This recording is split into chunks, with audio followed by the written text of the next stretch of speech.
WaveRace.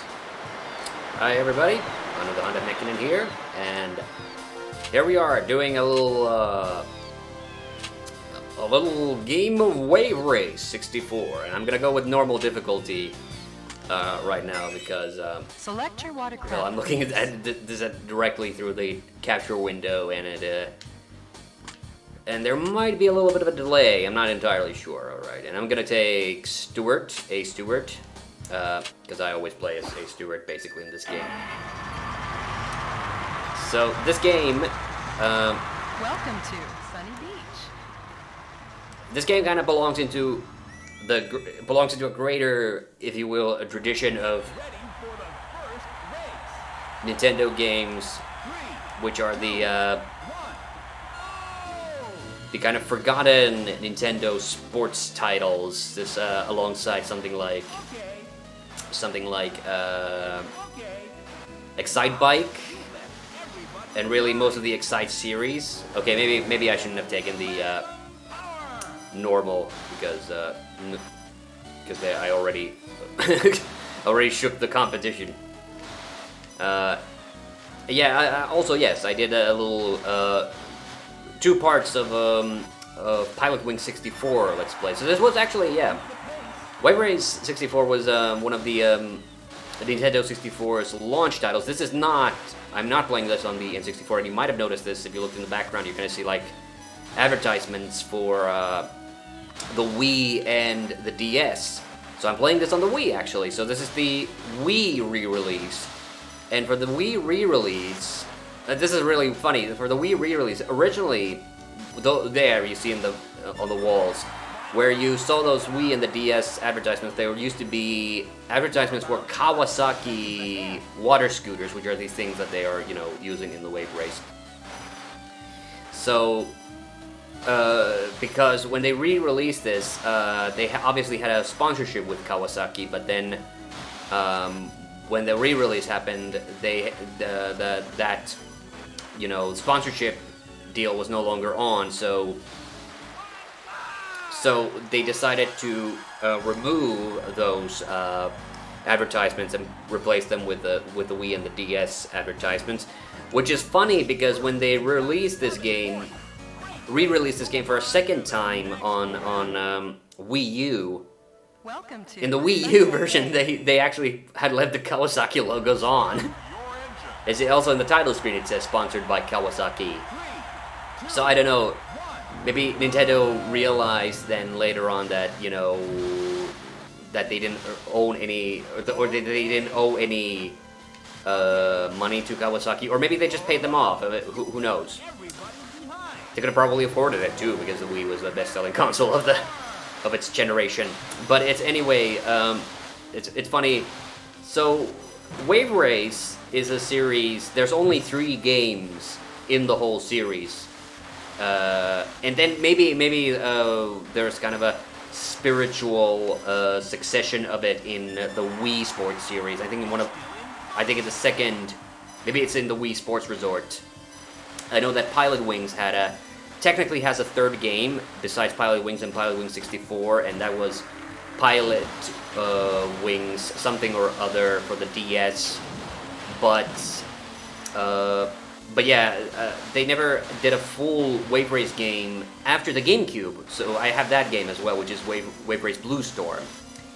But I gotta say, like, WaveRace Blue Storm, even though it looks definitely better than this, and not to say this game looks bad by any means, it actually looks, for a launch title, this still looks awesome. And the water physics, like, look at this, like, this shit actually still looks pretty respectable.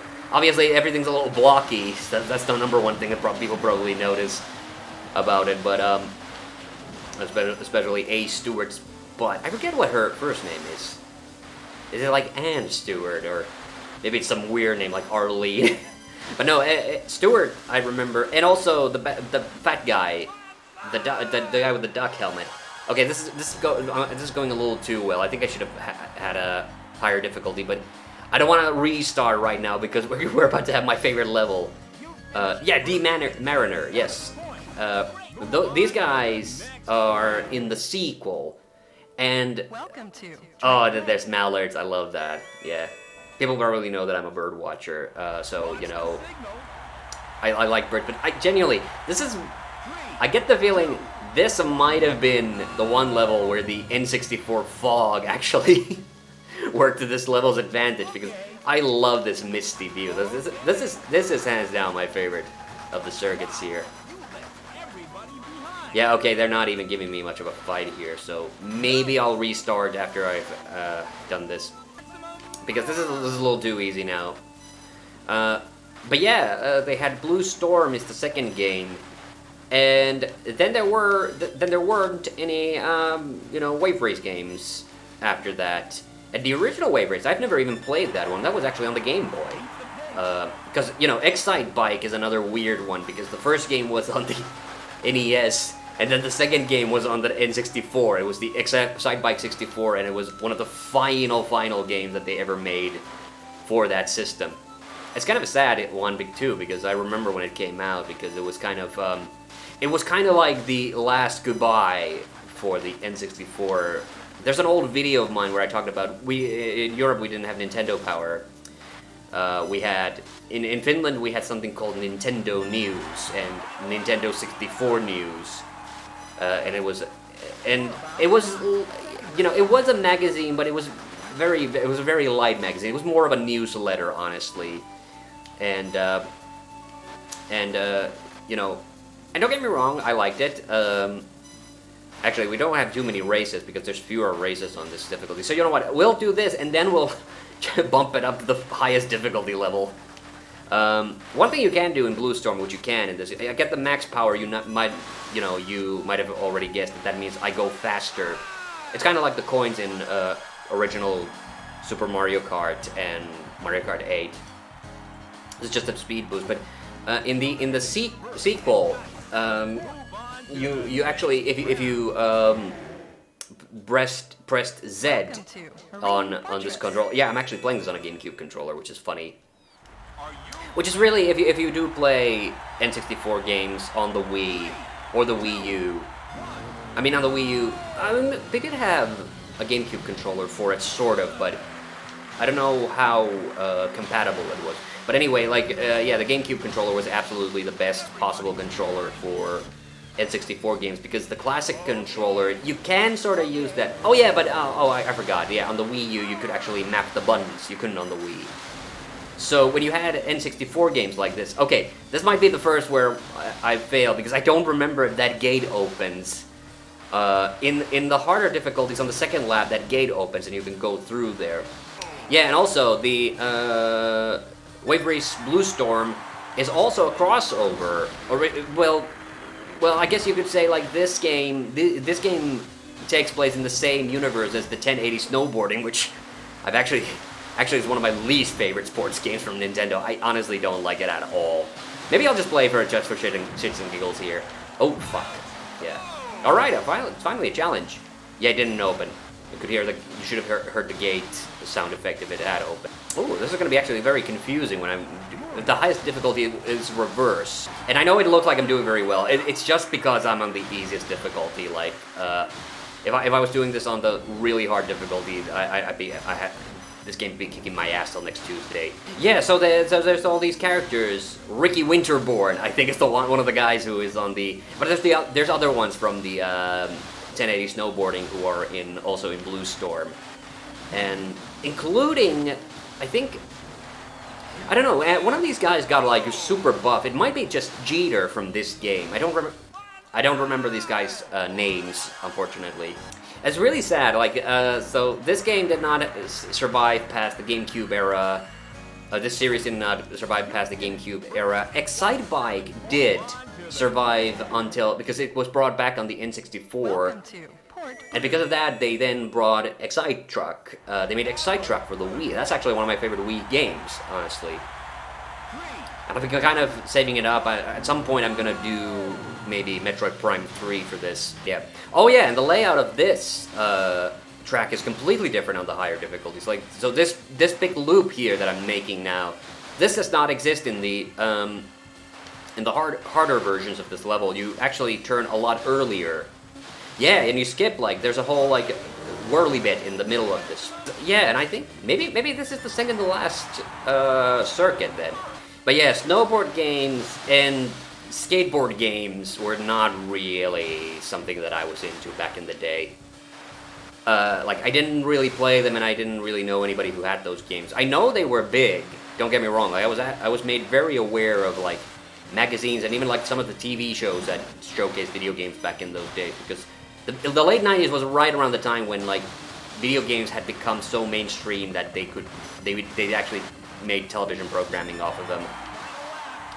And I do mean, like, you know, television programs where they showcase games. I've mentioned, actually, I was a big fan of something in Finland called Moon TV. I've told the story. And last year, yeah, sadly, one of the guys on Moon TV passed away, who I used to watch all the time. He was the PC gaming guy there, and yeah, that was sad. That was really sad. Yeah, but the other guys are still around, and one of them actually works on oh god, the guys who did the original guys who did Max Payne, not the current ones. God damn it, I should know the name of that company because they're Finnish. Okay, and now I think it skips to the final level, which is where the water level keeps falling. Yeah, Southern Island. Yeah. All right, so we're gonna so I'll do this, and then let's then have a little go around the circuit on the either on the highest or the second highest difficulty. This is actually the easiest. So yeah, I haven't even talked about the buoys yet. So if you see the balls in the lower left corner, if you go on the wrong side of the buoy, you get a penalty, and if you have 5 penalties, then you are instantly disqualified. You may be allowed to continue if you have enough points, but you might have noticed that on the in-between screens it shows that how many points you need to continue, or what would your position has to be, which doesn't really make sense. The points quota keeps going up, but it doesn't. Doesn't make sense to me is this game looks gorgeous, by the way. Still, I have to be honest. Yeah. So yeah, this part you can easily cheese it here because you can just go under.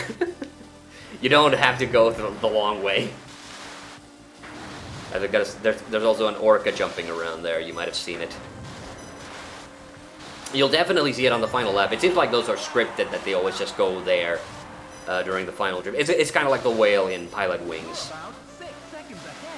You're about 6 seconds ahead. I don't know. I don't do competitive water scootering, so I don't know if that's good or bad.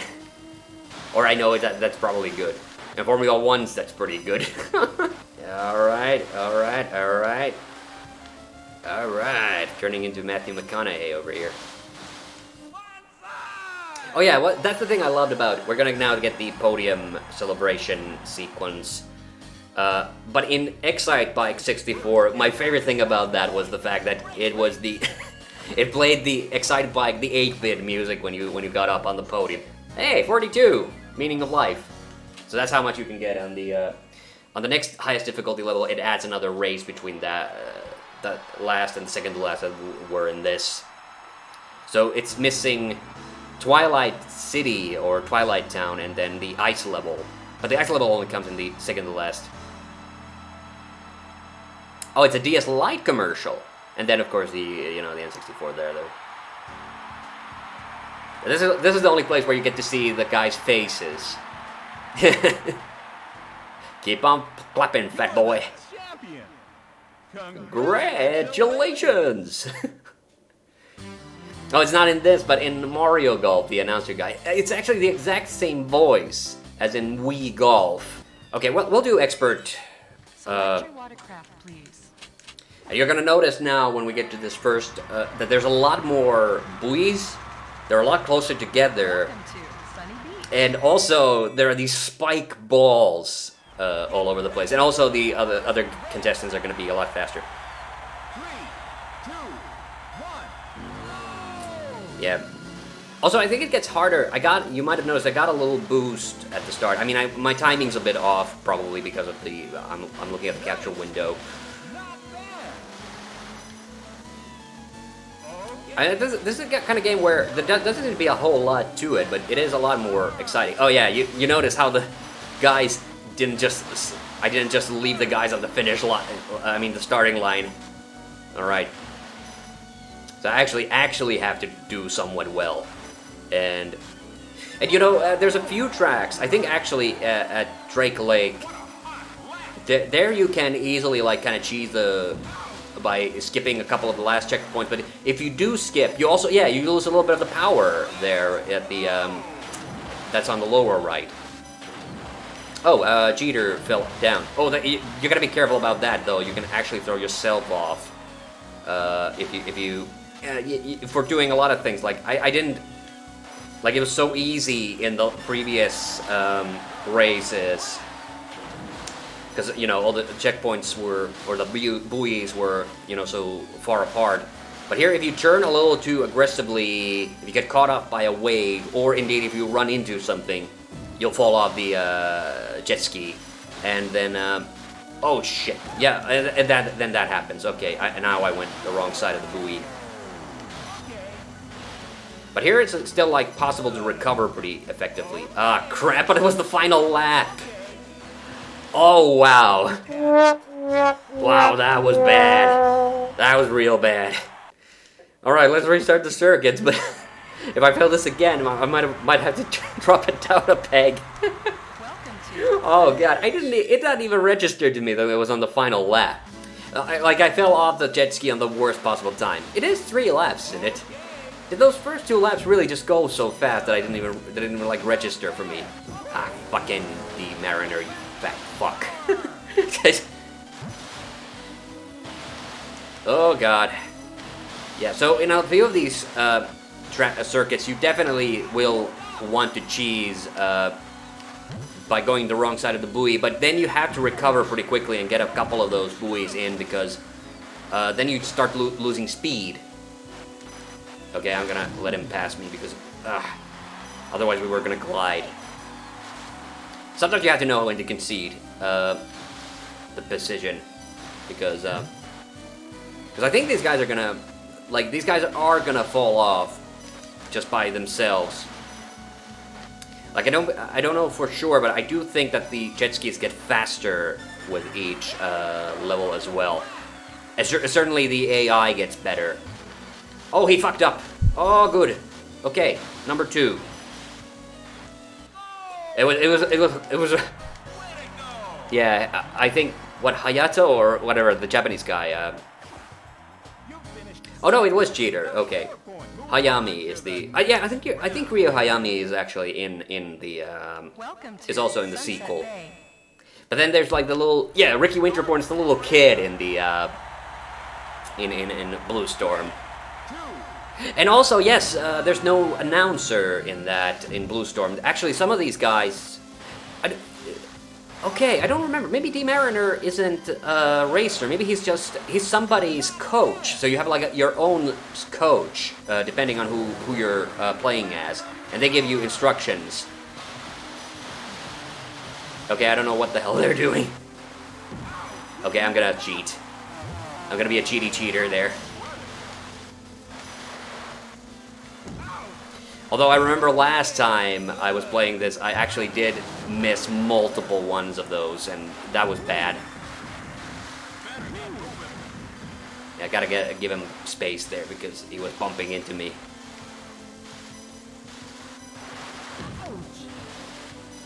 I don't know what Mariner's doing. He just keeps like going under. Oh, okay.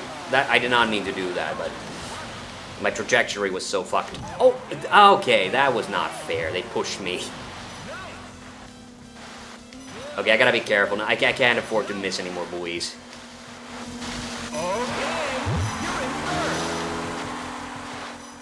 You're in first? What fucking race are you watching?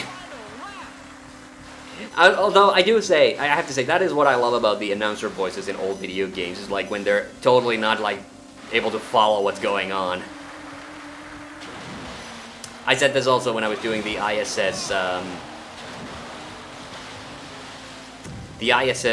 64 series on my main channel, which I was recalling was actually not as good. Okay, I'm cheating here.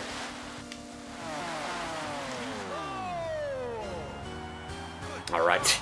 That was dirty, I know, but I'm gonna drop off a lot sooner than I was planning to if I don't get better positions.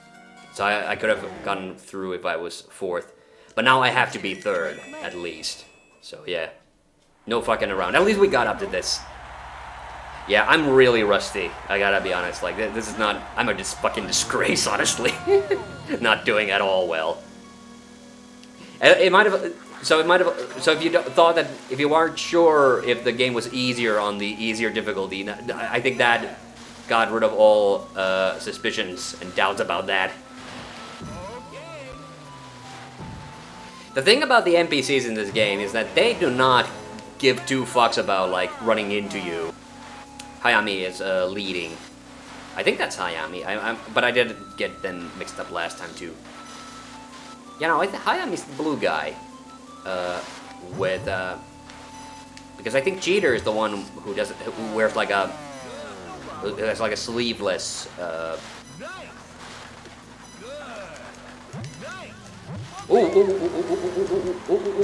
Ooh, no.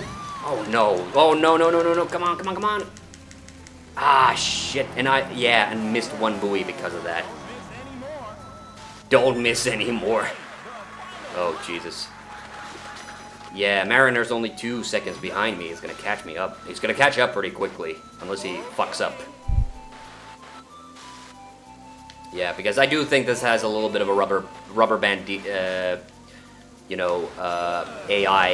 I don't know how many checkpoints I'm allowed to skip. Not many. Oh no, and that was the last one. Nope. Nope.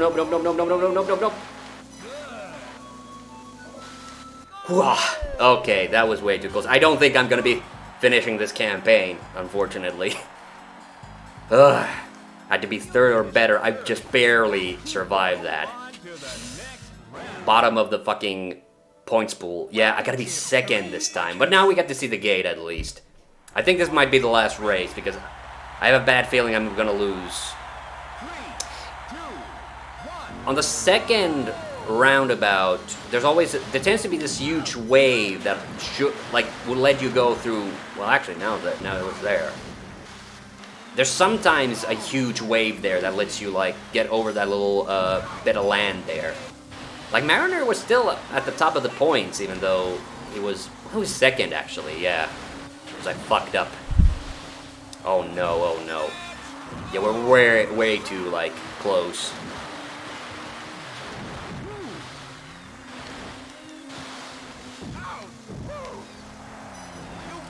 Like this, you gotta be dirty in this if you want to win, or you just gotta suck, like which is probably one of the things that's going against me. Okay, come on, open, yes. So this is what we didn't see, I think this gateway opens already in the on the 2nd difficulty level. Okay, they keep fucking up now. But I can't really depend on that. I gotta nail this lap now. There's a fucking plank, yeah, that. It's so easy to run into it by accident. Jesus. Okay, gotta. Ooh. Oh no. That's the last thing I wanted to happen.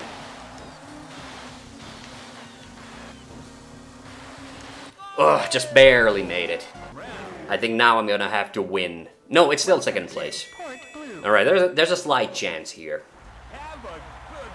Have a good race. He doesn't sound very enthusiastic about it. Or he sounds like very like sarcastic when he have a good race. Alright, this is tunnel. This is what we didn't get to do in the. There's a really tight turn here. Oh, wow.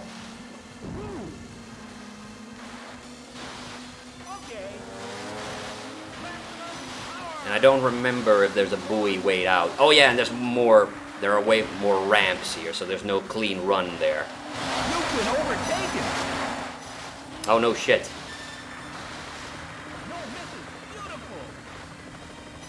Well, okay, yeah, that was a bit surprising, but I think the buoys are like so out of the way on that last part. Like this is the most forgiving track, even on the harder difficulties when it comes to the buoys. You're in 2nd. Ooh. Not for long. Oh boy, no, there it goes, there it goes. I think this is it. Okay. Yeah, we're fourth. God damn it. Yeah, really good details on this game. Like I gotta say, like for a launch title, because you have to remember that. Oh, okay, yeah. So the N64 did come to the market pretty late, but still, like there's a degree of polish in this game that I was actually missing from a lot of early N64 games.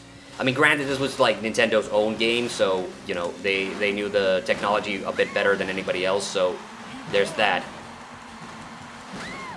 But like there, you know, certain things about this game, like the fact that the textures aren't so blurry and things, whereas they were quite muddy in a lot of the early N64 games, by comparison, you know. So, yeah, it's over. I failed. Well, at least they let me finish in Mario Kart. You know, that would have been already the end. Okay, well, that was a fun little run of WaveRace 64. I really enjoyed this game. This honestly is one of my favorite N64 games, no questions asked. You didn't accumulate enough points to move on to the next round. So, see you on the next one. Bye-bye.